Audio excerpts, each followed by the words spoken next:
Sunday, Sunday school, Sunday school, Sunday school, Sunday school is marching.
School on Sunday makes the world better on Monday. Get to Sunday school. School on Sunday makes the world better on Monday. Get to Sunday school. SUNDAY. So can you help me out again? Get to Sunday school. School on Sunday makes the world better on Monday. Get to Sunday school.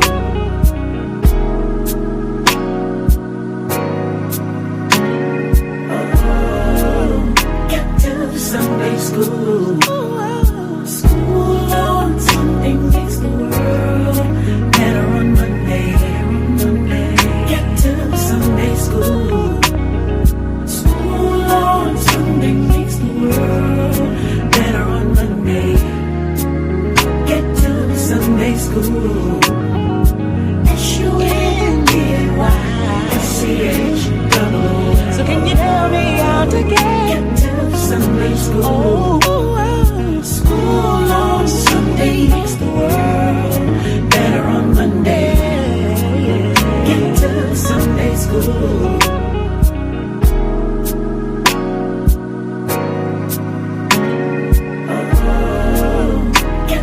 Sunday school. School on Sunday makes the world better on Monday. Get to Sunday school. School on Sunday makes the world better on Monday. Get to Sunday school. SUNDAY. So can you help me out again? Get to Sunday school. School on Sunday makes the world better on Monday. Get to Sunday school.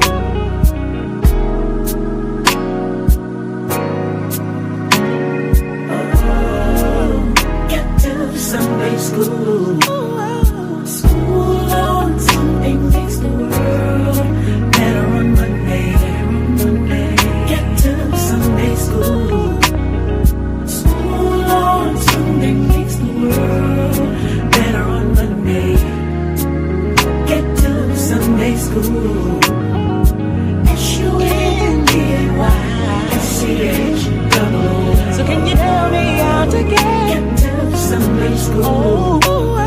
School on Sunday makes the world better on Monday. Get to Sunday school.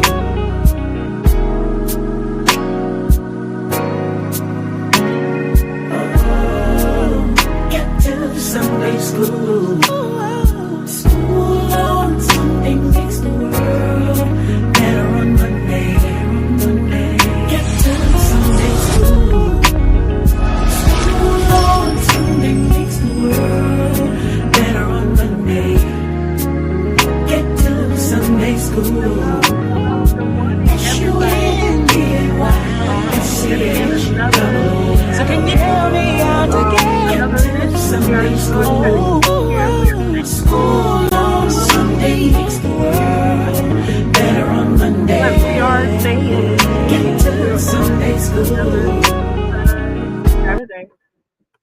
And I do thank God for being here. How are you all?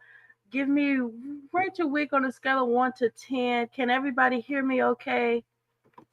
Is the audio good? Everything like that? Please let me know. But other than that, we are excited to be here on this morning. I do have my some of my siblings behind the studio with me. Let me add first, Michaela. Hey, how's it going? I'm good. How are you? I'm doing good. Can't complain. The Lord's been, He's been keeping me together. And my brother Malachi. Okay, perfect. Thank you so much. So these headphones are good. Hi, how are you? I'm doing good. That's good to hear. Both of you, rate your week on a scale of 1 to 10. You know how we do it here. I'd say like a 9.5. It was a good week. Good. What made it a good week? Uh, it was short. We went by really True. fast. Yeah, no, it's because President's Day was on Monday, right? So Mondays need to be cut from the. Okay, Michaela, rate your week on a scale of 1 to 10, and why was it that number? It's a 10. There was nothing bad. Anything happened, and it was a quick week, and I can't complain about anything. It was a 10. Good. And like I was saying the other Sunday, that it's a good thing. Though one of the main reasons why I do ask, of course, to check on everybody, because if prayer, we got you. But at the same time, it's good to measure it in your from our understanding, because then what we should be doing is reflecting on these numbers. Why is it an 8? Why is it a 2? Why is it a 7? Why is it a 10? And then that's where we can, thank God for the numbers, and then thank God it's not a zero. Thank God. I don't know how many years it's been, but I've never heard someone say that their week was a zero, a one. I think Matthias was the lowest with the two or something like that. But still, it's just about recognizing how you felt over the week, but then at the same time giving God thanks, because truly we can complain about stuff, but God has been too good to complain. You know, that's just how I see it. But we do thank God for everyone here on this morning. What we can do, and hello. Good morning. Can you hear me well? Yep, hear you just Oh, fine. good morning to you. Thank you, ma'am. Good morning to everyone that is watching. We celebrate these young people once again on today. Micah, if you will, share the link for the King James for our lesson. Hmm. Second Corinthians. Remember, use that second one that does not have the add. Second Corinthians chapter 8, verses 1 through 15 is the lesson today. We've been talking about community love. Can anybody share? Michaela, your volume really is low. Let's test it, see if it's better. Hello, hello, hello. No, your volume is really low. You got to see what you can do about that. Um, we've been talking about community, sharing, love, and making sure that we understand the concept of sacrifice, giving, mute your computer, sacrifice, giving, acquiescing, having a mindset that it is not just about you, having a understanding that if you're going to be in a Christian community, family community, whichever one that fits, the importance of interacting, serving with one another. In the last few weeks, can you share anything that stood out in the lessons that we have discussed? Going back to even the Samaritan, talking about sharing, going back to lessons that we've had before on giving.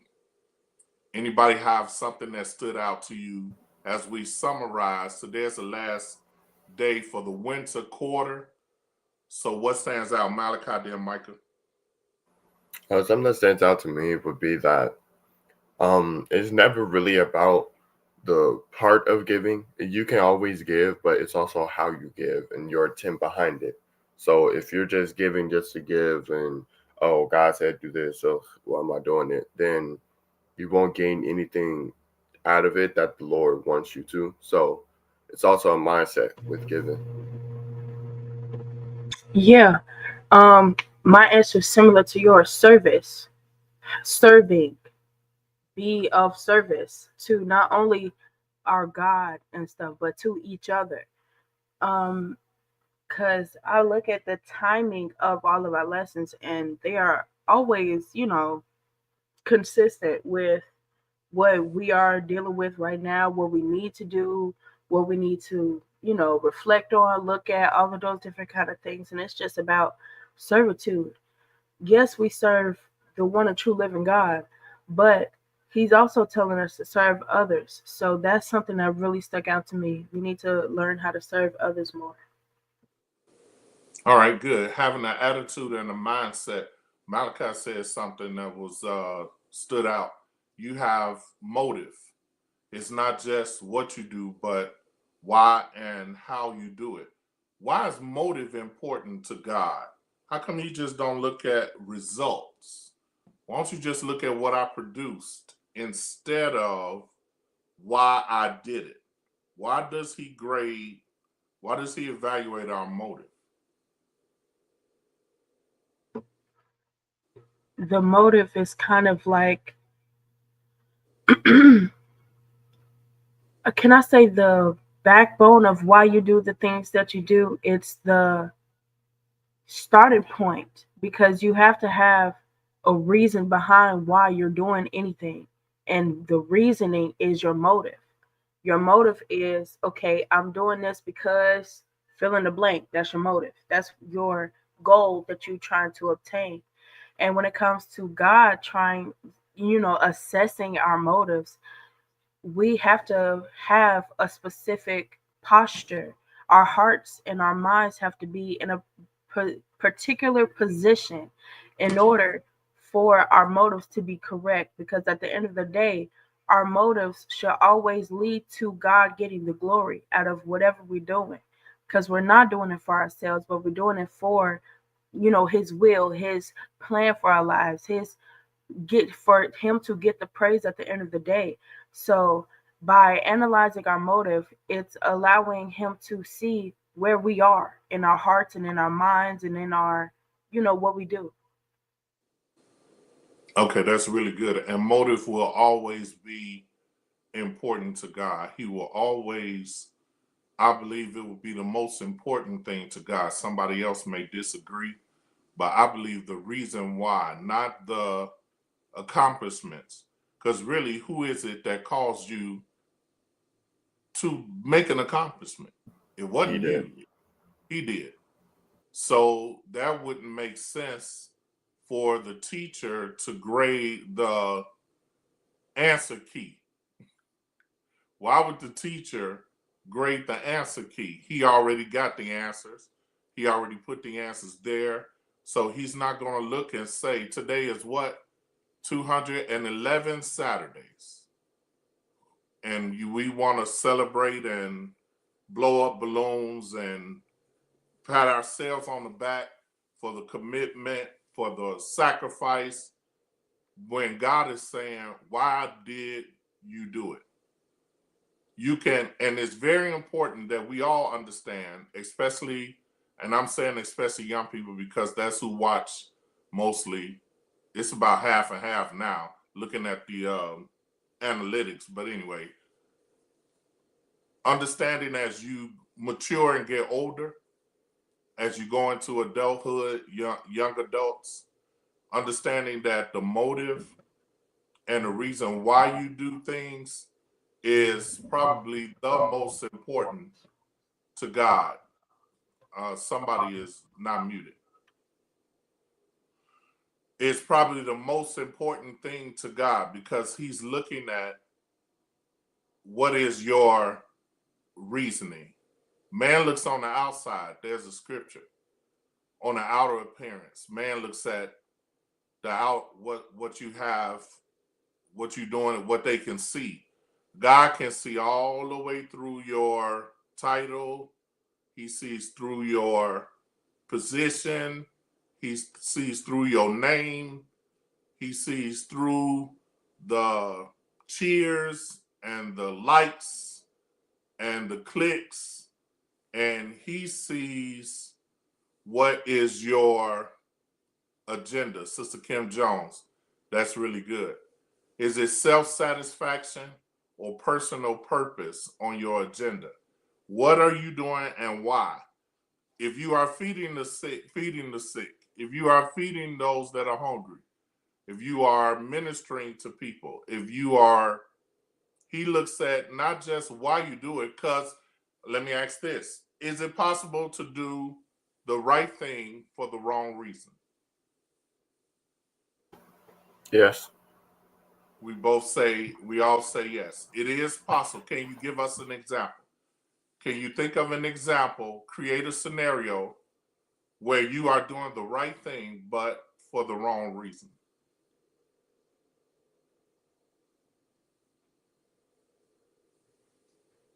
Doing the right thing. Go.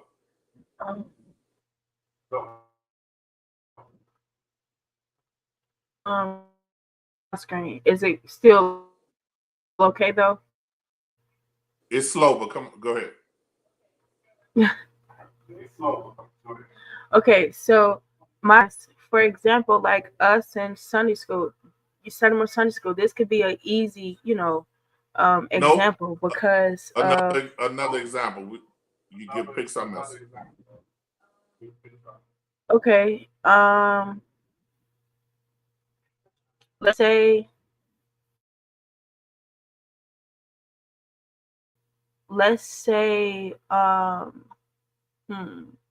somebody needed help. Let somebody my help for anything. And okay, I know you're the type of person who tries to give. So I know I need this, so I'm gonna help you intentionally for the sole purpose of getting something back from you rather than doing it because you see the need. There's a difference between seeing the benefit versus seeing the need.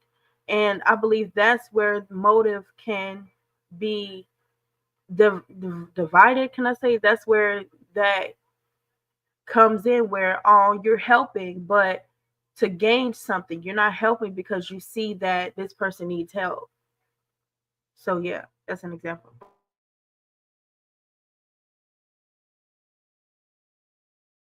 All right, someone gave a good one also in the chat.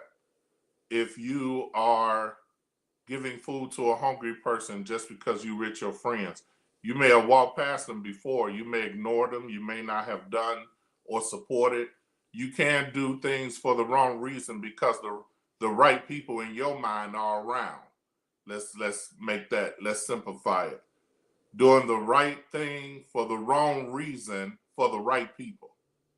You want to be seen by those who can pat you on the back, or you want to be appreciated by those that may call your name, and then that's the problem. That's your reward. Please quickly find Matthew chapter 7.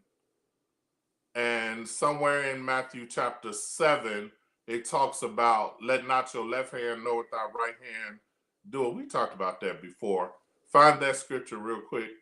Everybody can look for it, but somebody find that scripture real quick, and let's try to understand. Let's see if that makes sense. Being careful of your motives. Somebody said something?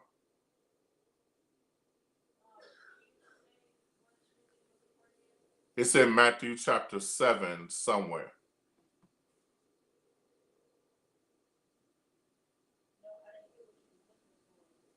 Let not thy left hand know what thy right hand do. Matthew chapter 6. It's in Matthew 6.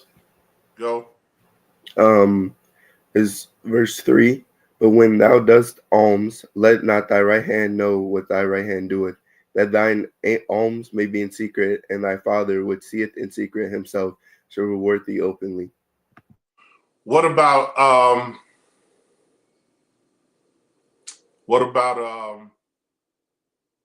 you got your reward? You have your reward. Is that in the same chapter?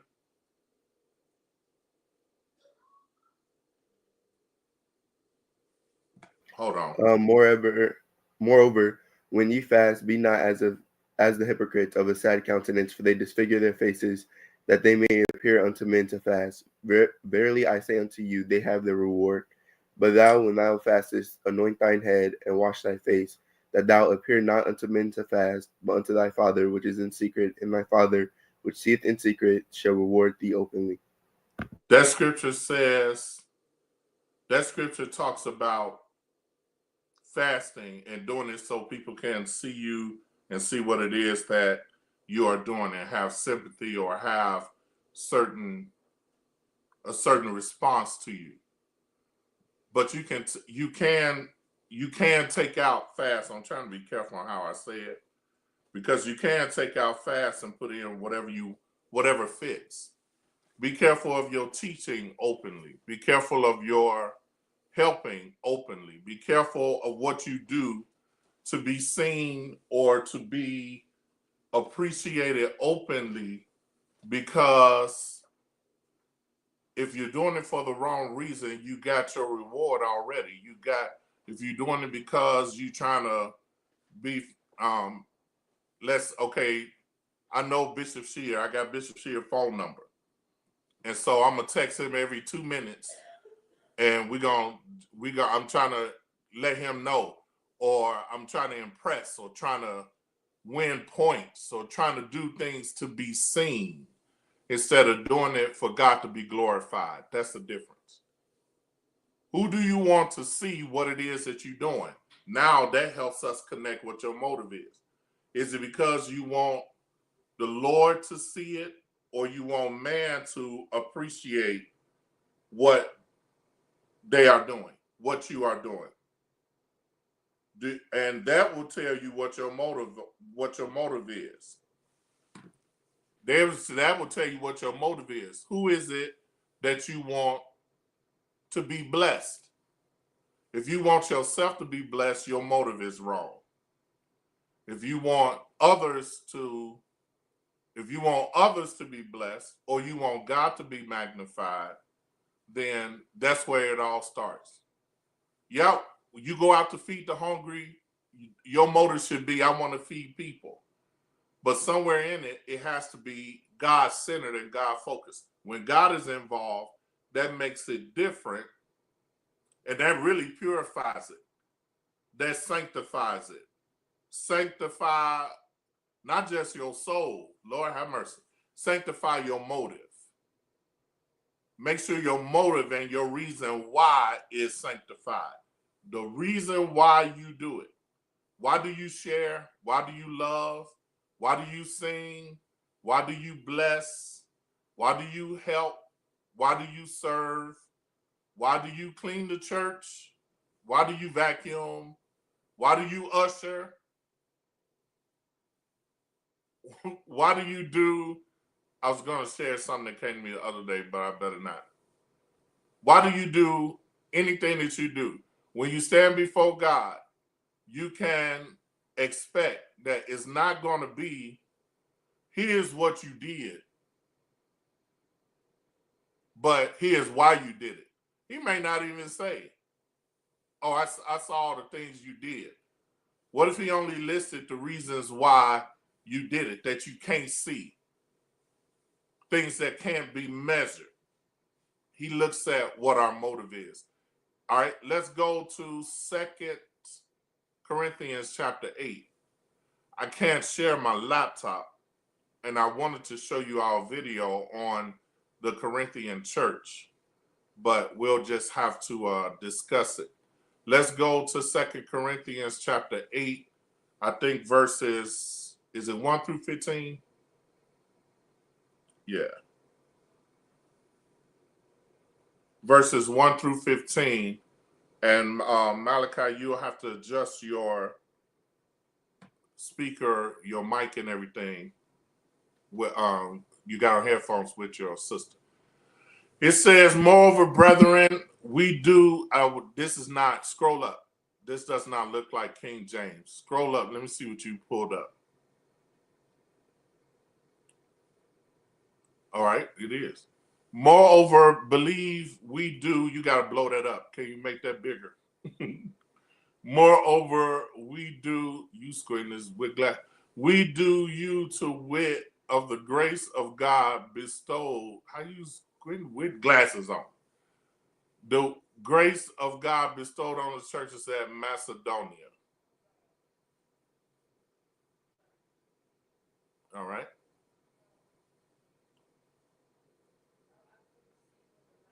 She couldn't see where the mouse was. Y'all can't hear her because she muted, but I can hear her talking. All right. How that in great trial of affliction, the abundance of joy and their deep poverty abounded on the riches of their liberality. Let's do this. It's a lot of big words in this King James. I need you to have a secondary device.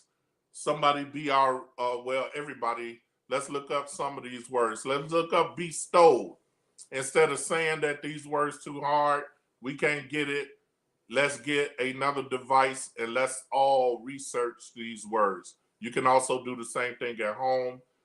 First, verse 1 says, bestowed. What does that word mean? To present. Present.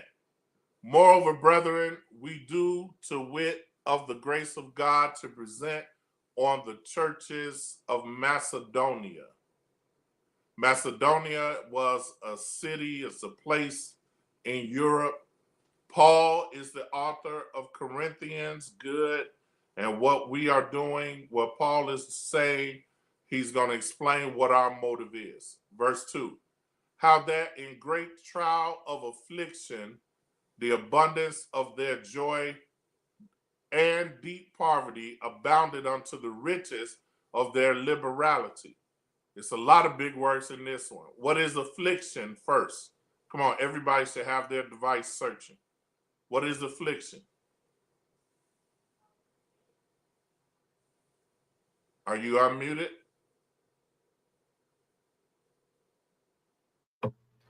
Something that causes pain or like suffering. So let's substitute that. How that in great trial of something that causes pain. What is abundance? I think we got abundance. Give me one without looking it up. A definition of abundance. Large quantity. Like a lot of something.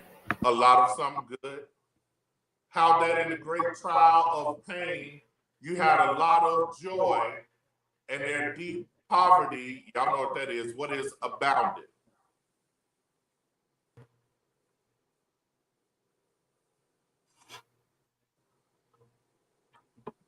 One of our churches is Abounding Life. What is abounded? Exists in large numbers or amounts.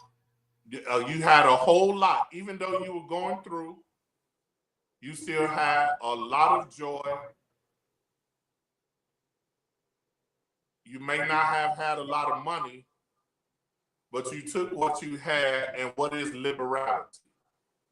This helps you to break down King James, and it helps give context to some of the definition.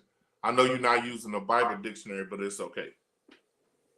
The quality of giving or spending freely. I'm sorry, Matthias.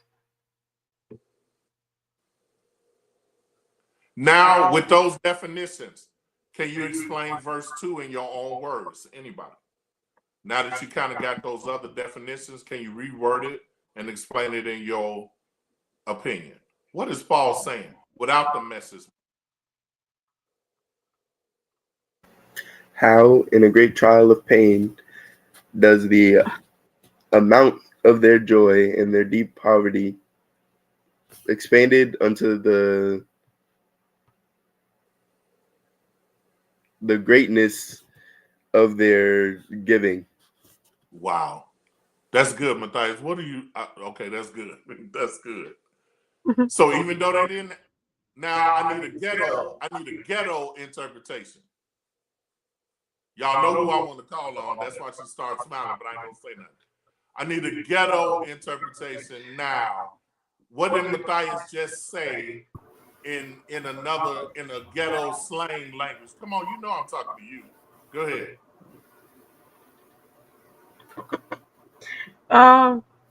Not you. Oh, okay. Whew, I can't see y'all. Okay. I Go thought you ahead, talking Micah. about. She don't want to do it because she normally would have did it if I didn't say nothing. Go ahead. Um, when it comes to helping, don't do it to bring attention to yourself. Can I say that? He didn't say that in verse 2. Stick to verse 2. Oh, oh, sorry. Wait, how? Great trial. I mean, when Come on, you are Michaela.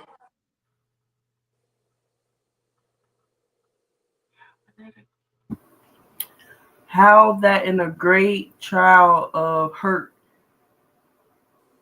does a whole lot of a whole lot of amount of their joy and their deep poverty. That's a word for abundant. abounded, What's Big. big?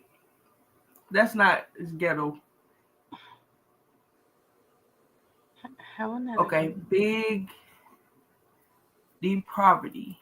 Big. Even though they didn't have a lot, they gave what they had. Yeah. They were rich in their giving, although they were poor in their possession. They may not have had much, but they gave a lot of what they had. Mm-hmm. Even while they were hurting, afflicted, you hungry and you see somebody else that's hungry.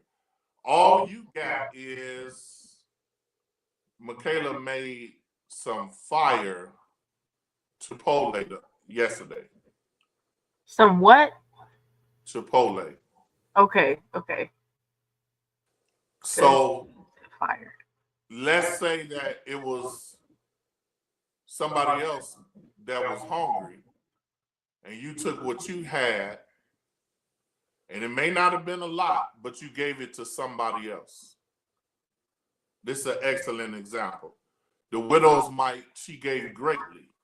Somebody else gave a lot of money. She only gave a little bit of money, but she gave out of the right motive and out of her heart. All right, that's good. Verse 2. Verse 3, for to their power I bear record. Yea, and beyond their power, they were willing of themselves. I wish I could get y'all to say one word to summarize verse 3, and it is a word we have already talked about a lot today. Who got it? We've said it a lot today. Beyond their power. Go, Micah. Motive. I bear record, and beyond their power, they were willing of themselves. What does God have to do with your motive? Somebody talk about it. Why do you need God to, or do you? Do you need God to have the right motive? Mm-hmm. Yes. Because what 3 words? I'm sorry, Matthias, we come right to you. What 3 words in verse 3 involves God? Because I don't see God, but there are 3 words in verse 3 that tells us God is involved. beyond their power. Beyond their power. Matthias, go. Yeah. So you have to have God to have the right motive, because like if you don't know like what God wants, or if you aren't familiar with God, you won't have the right motive with things. Like if you say you're walking down the street in public, right, and you see a group of people off to the side and then a homeless man, if you went up to the homeless man to give him some food because of the group of people, then you don't have the right motive and you didn't know God. But if you gave it to him because he actually needed money and you actually wanted to help them, then you can have the right motive without having to think about the group on the side. You wouldn't really acknowledge them. There's another word. I'm sorry, Micah, your hand raised. No, I was clapping for my There's thing. another word, and Linda Jones, thank you. There is another word associated here that might fit even better when you talk about power. Is, I want y'all to come up with it though.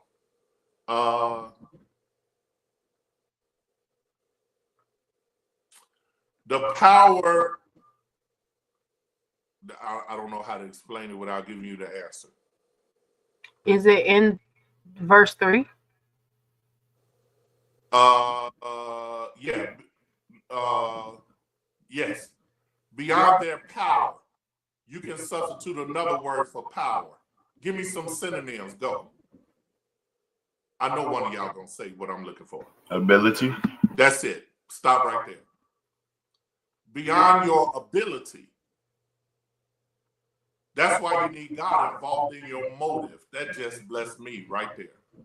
The reason why you need God in your motive is because you got to go beyond what you got.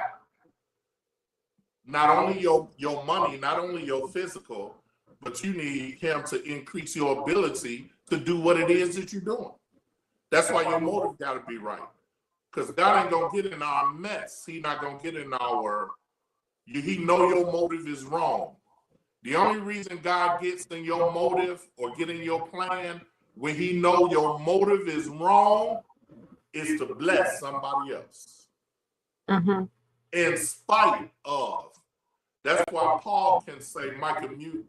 That's why Paul can say, I can bless others and then find myself to be a castaway. I can bless other people because God want to help them.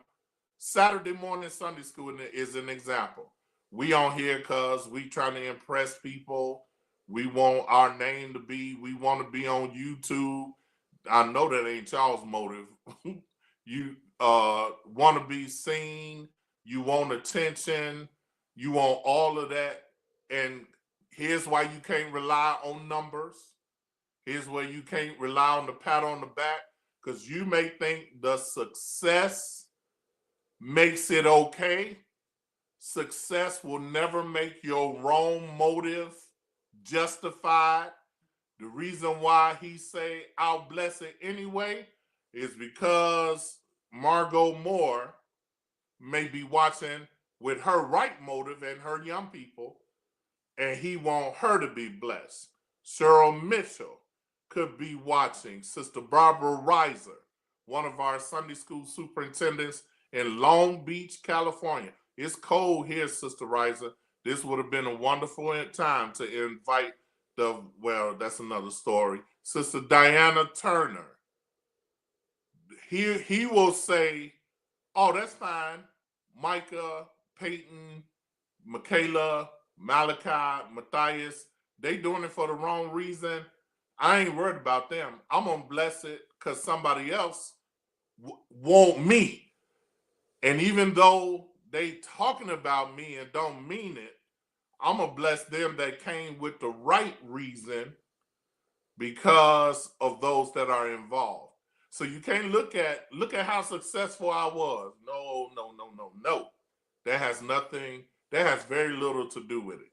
And this is the Young People Sunday School, and I don't want to make this a negative thing, but it's a lot of people that grow up. It's a lot of people that work. I'm just going to be honest with you all. I think I'm probably guilty of being too honest, but there are a lot of people that do serve for the wrong reason. And you can tell when you take away their attention, they got a problem. They tell you their motive is wrong right there. Take their name off the program. Take their face off the flyer. And you'll see what their motive is. Don't give them you'll see. Don't grow up, don't serve God with that attitude.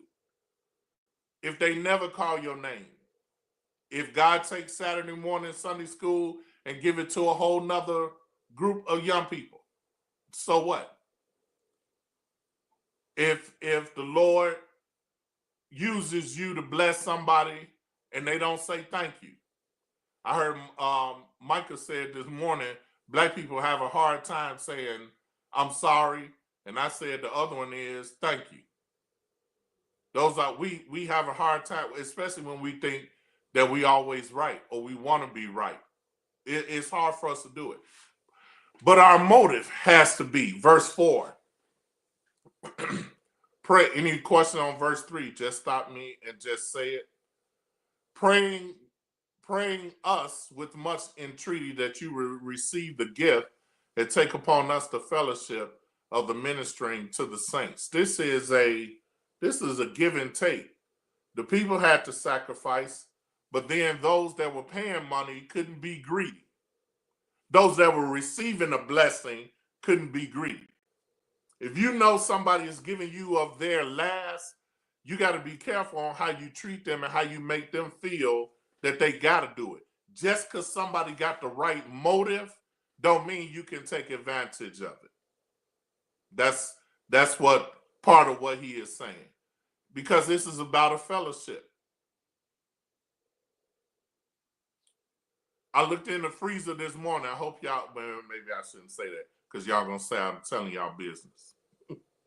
But if you got something and you willing to share it, y'all give me an example.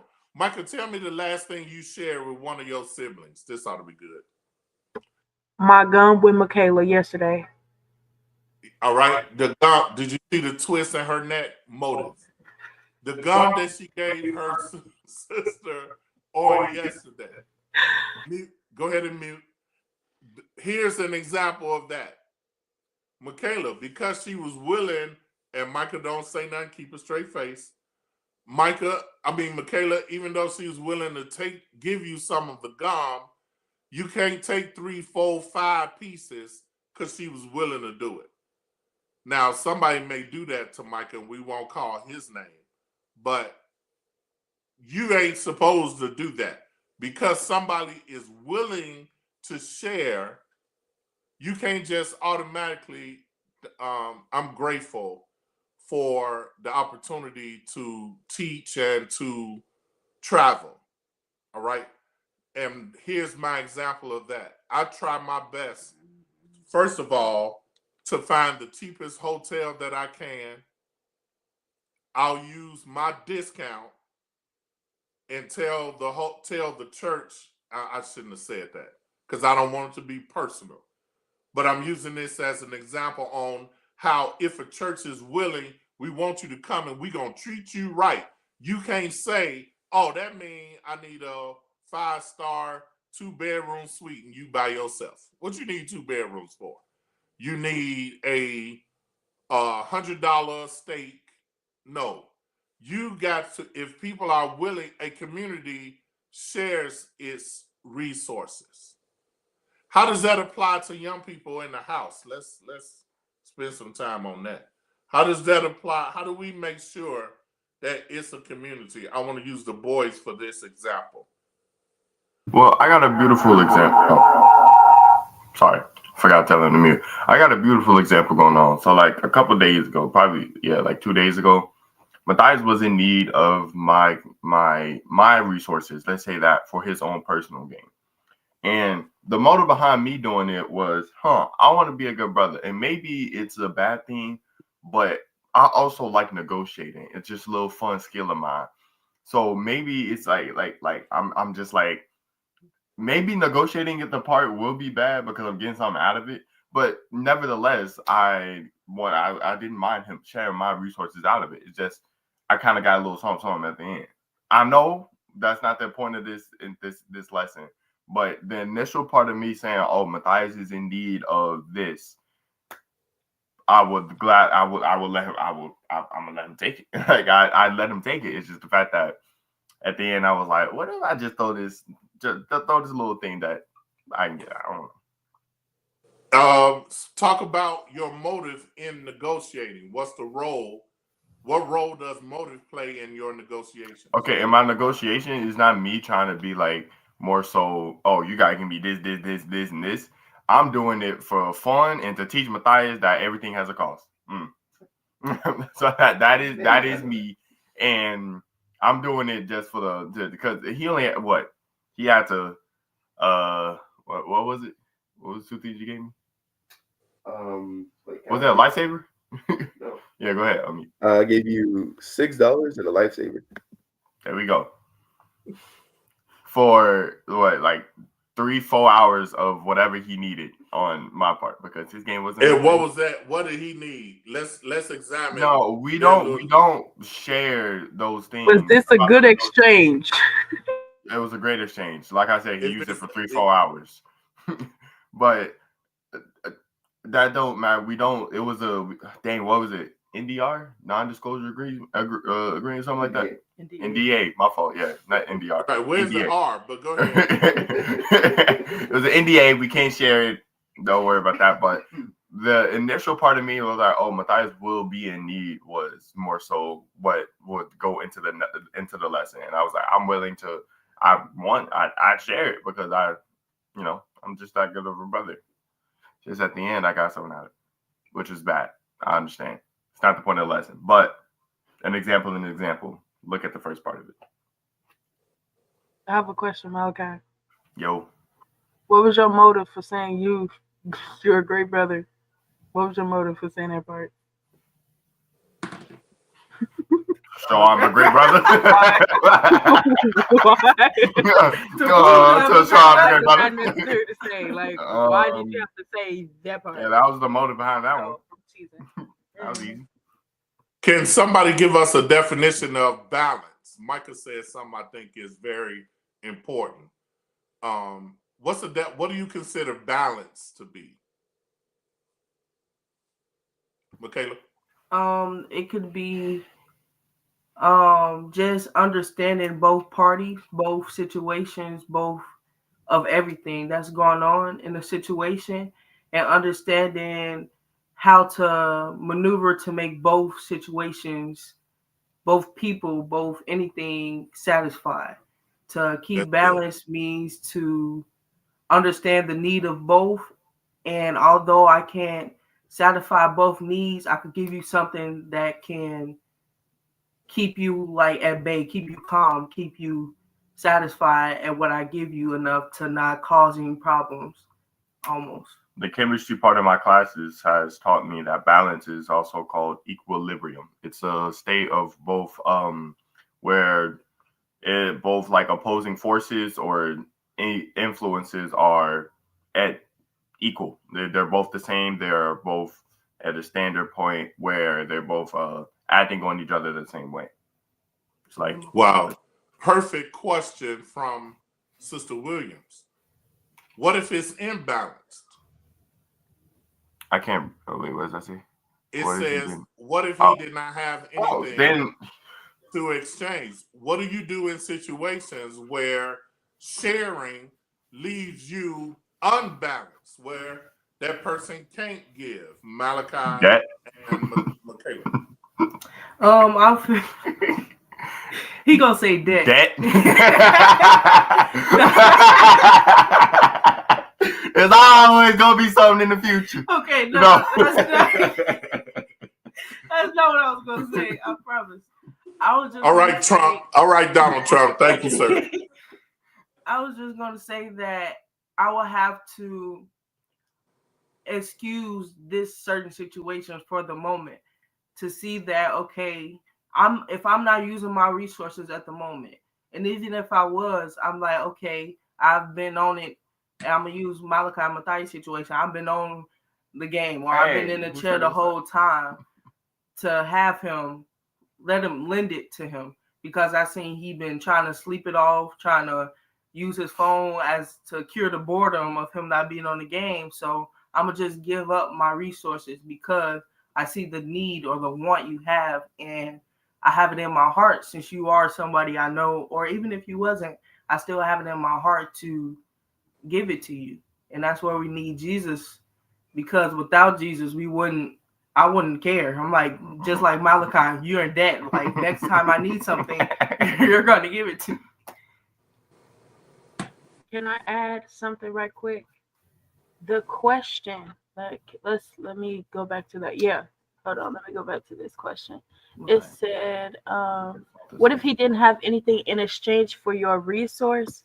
I believe I would change that word from, of course, we've talking about balance. That becomes service. That's the definition of service. You don't, you're not looking for an exchange when you are doing, when you are serving somebody. If I'm assisting anybody, I'm not doing it for handouts. I'm not looking to receive anything because I know it ties back to motive. My motive is to simply assist, to simply serve. So if he didn't, she did it, they didn't have anything, let's say I um service for service is something in the, you know, the girly girl world, where if I know how to do nails and you know how to do hair, that's that exchange, right? But you might not know how to do hair, you might not know how to do makeup, you might not know how to do nails, so that exchange might not be possible. But okay, if now this depends on them, you know, this depends on the people. Sometimes it sometimes, because I know there's like keeping it girly girl for our young girls. Hey, you know, those nail salons, you know, those hair salons where sometimes they will give free services. There is literally called free service.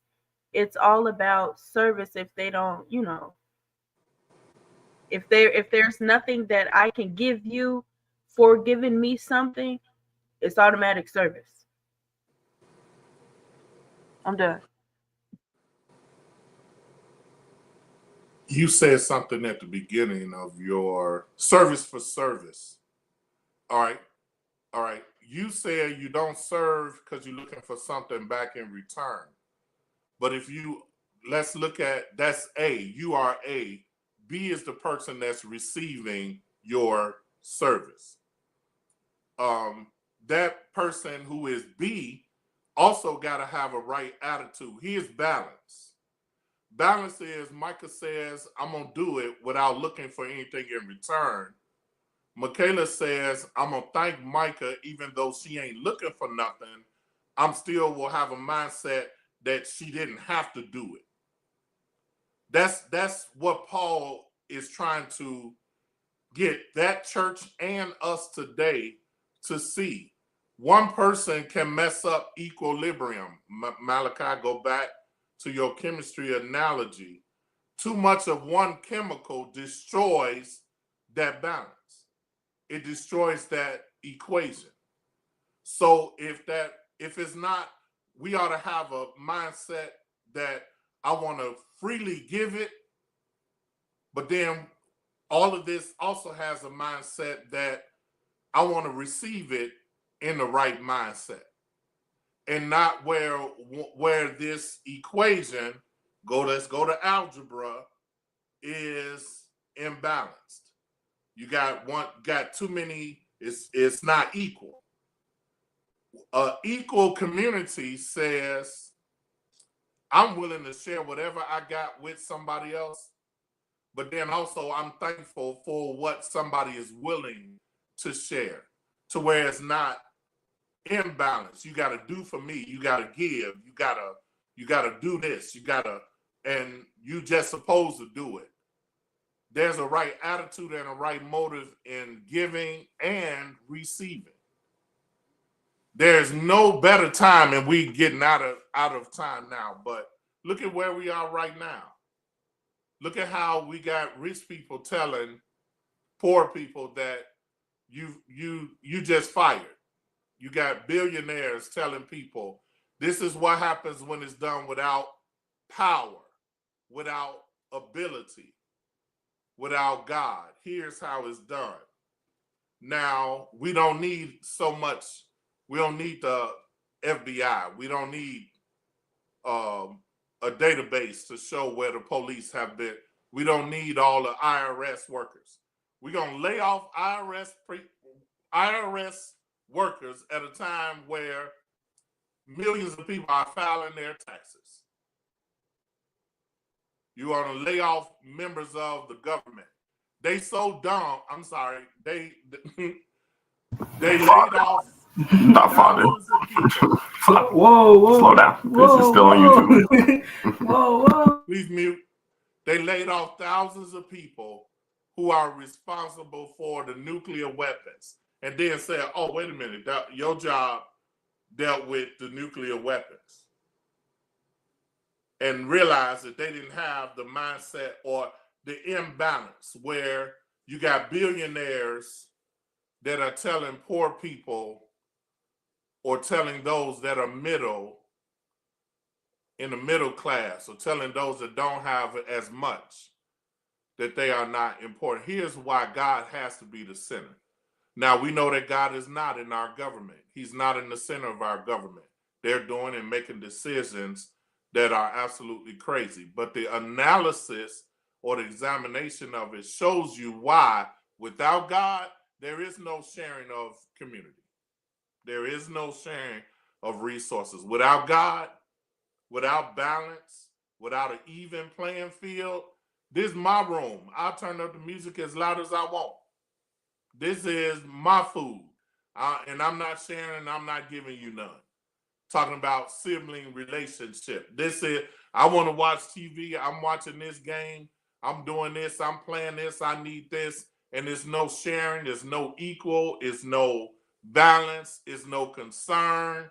It's no care. It's just whatever I want. That's a demonic mindset. Only demons think like that, where it's only about what I want. And my Lucifer told God, "I'm taking over heaven. You just as crazy as you could be. You are imbalanced. you have a problem because you only concerned about what it is that you want." Paul was thanking the Macedonians who had lost everything to, somebody tell me what country. Go to your world civilization. What country? Don't look it up. Put your phone back down. Put your tablets down. Think about it. Who was conquering the world at this time?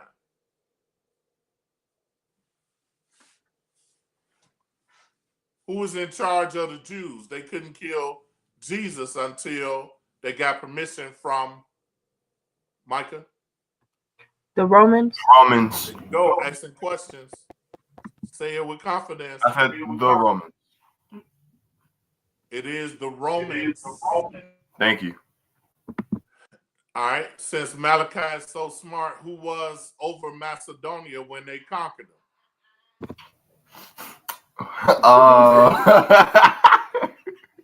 That was my boy.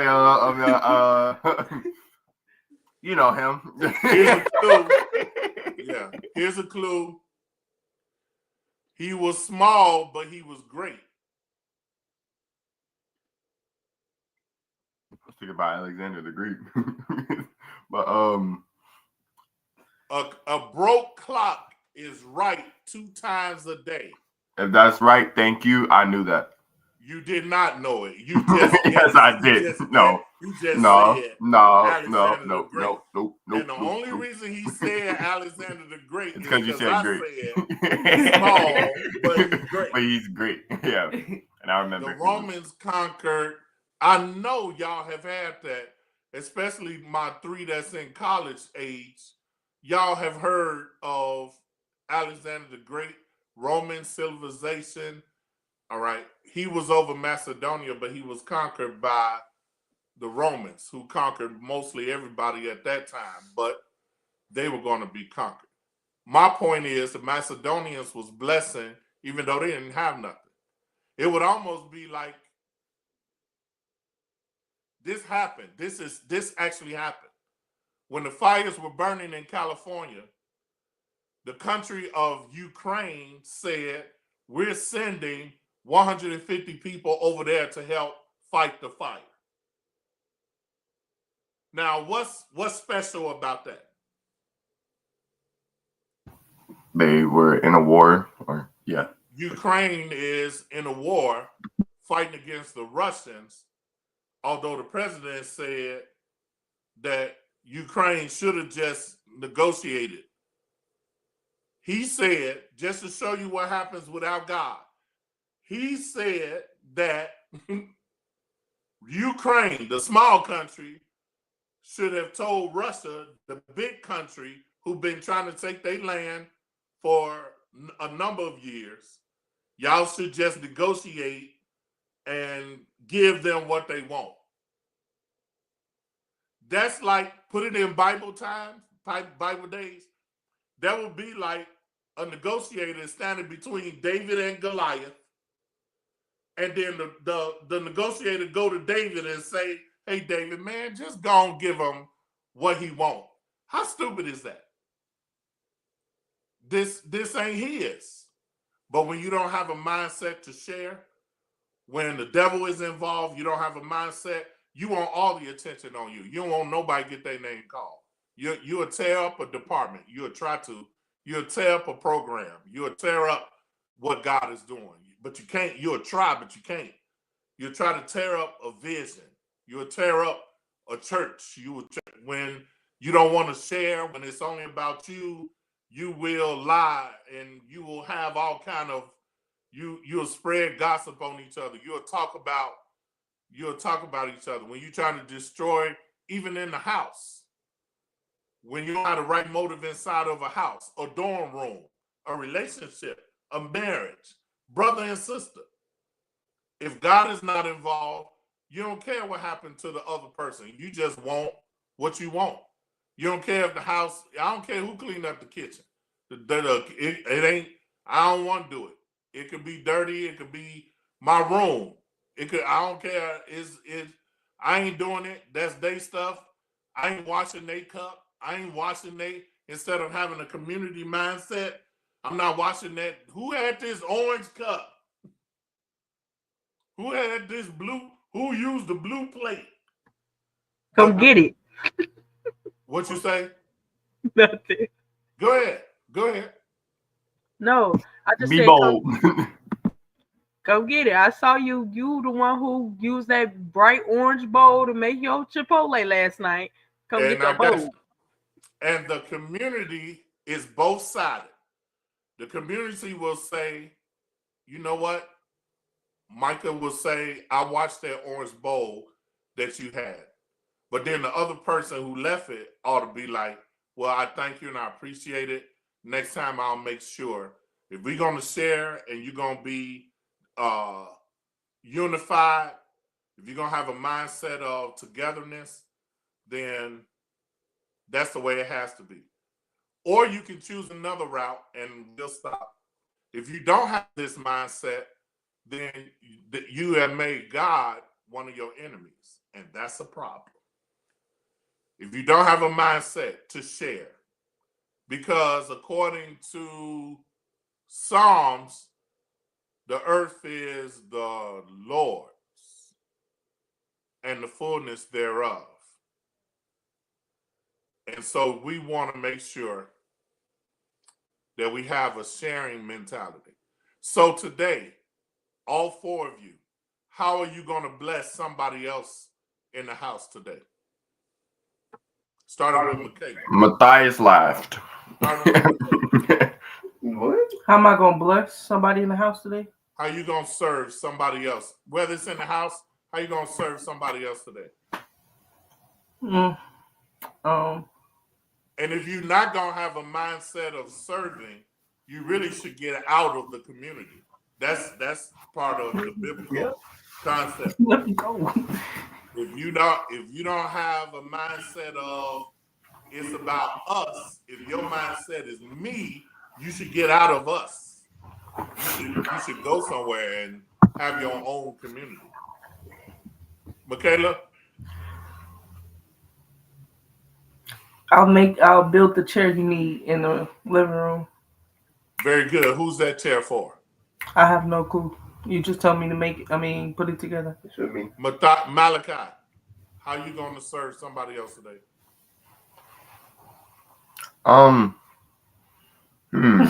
Girl, please. she pointed at my Nilla.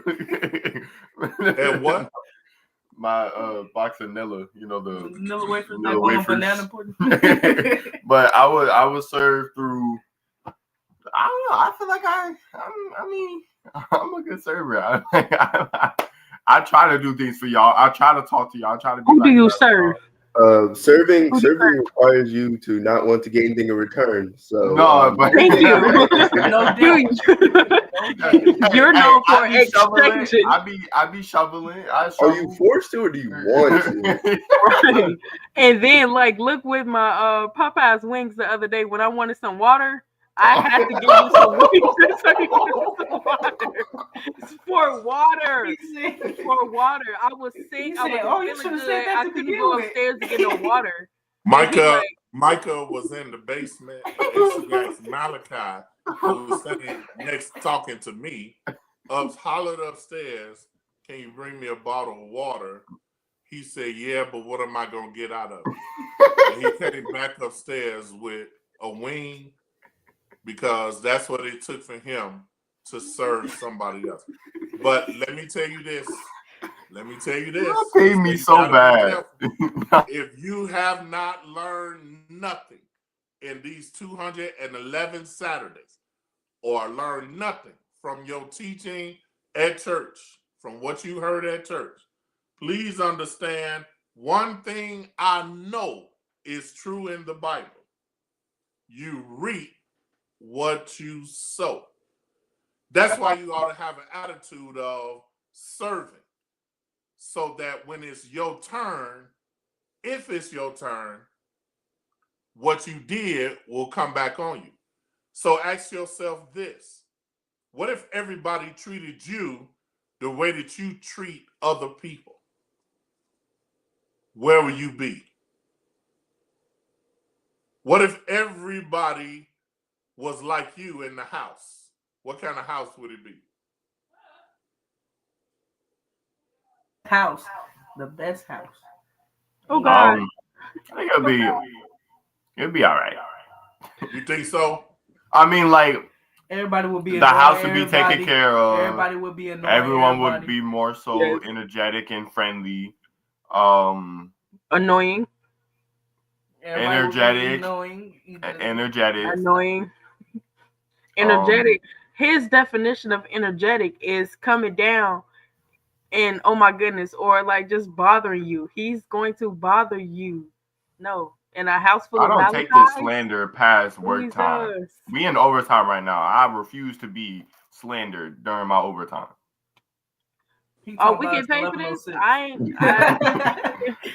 You know, Matthias. You know, Matthias. He ready. He waiting. Dad, like, what would it be like if you was in a household full of other dads? I can't say your first name, but like a house full of dads, like you. He wouldn't be able to survive. Would you be able to survive? Would you survive? I'm gonna be arrogant and conceited like Michaela and say it would be beautiful. No, I think with Matthias gonna irritate himself. Matthias gonna irritate himself. Michaela just gonna be cracking jokes with each other. Hold on. Okay. Give me a second. Since we want to bring up my name, Micah, yours would be a whole lot of people talking in separate rooms. Dad gonna ask himself to get tea out the freezer. Michaela gonna get mad at herself for nothing. Malachi gonna irritate all his other versions of himself. Wait a minute. Matthias going off. I know. Look. This is the real unfiltered. This is unfiltered. Get all this off his chest. Right. Here go your therapy session, baby. Here go your session. Stand with your chest. Go ahead. Because me and Malachi over here in the middle of the night, just like, who is she? She over here going a mile a minute and talking to nobody. Michaela's house gonna be full of construction, I guess. I mean, I guess that's not really a bad thing, but she gonna have a lot of things built. Malachi, I pray for the other versions of yourself that y'all somebody ain't dead by one day because of how much y'all annoying each other. Bring their own neck. Matthias, I wonder which one of your cells gonna get up and go get something else. Because I know it's gonna be a lot of, hey, can you get this for me? Hey, you, can you get this for me? Can you get this for me? Oh God. Oh God. And then Matthias, what is his house gonna look like? He don't do nothing for nobody. It's just gonna be cold, dark, and lonely. And everybody gonna be in their rooms. Ain't nobody gonna talk. Ain't don't ask him Thank God. nothing, Wait, don't hold say on. Thank nothing. God we are all our own person, and God made us who we supposed to be. Yes. And thank God Yes. we don't have to deal with all that. Yes. Yes. I Hallelujah. kicked, I'll be fine. I'll be just fine. I kicked Matthias out the Zoom. Cause I'm like, he not even in the backstage no more. So clearly, he didn't get nothing out of the lesson At all. today. At all. He didn't get nothing. He didn't get nothing out of the lesson. God bless everybody. See y'all next Saturday.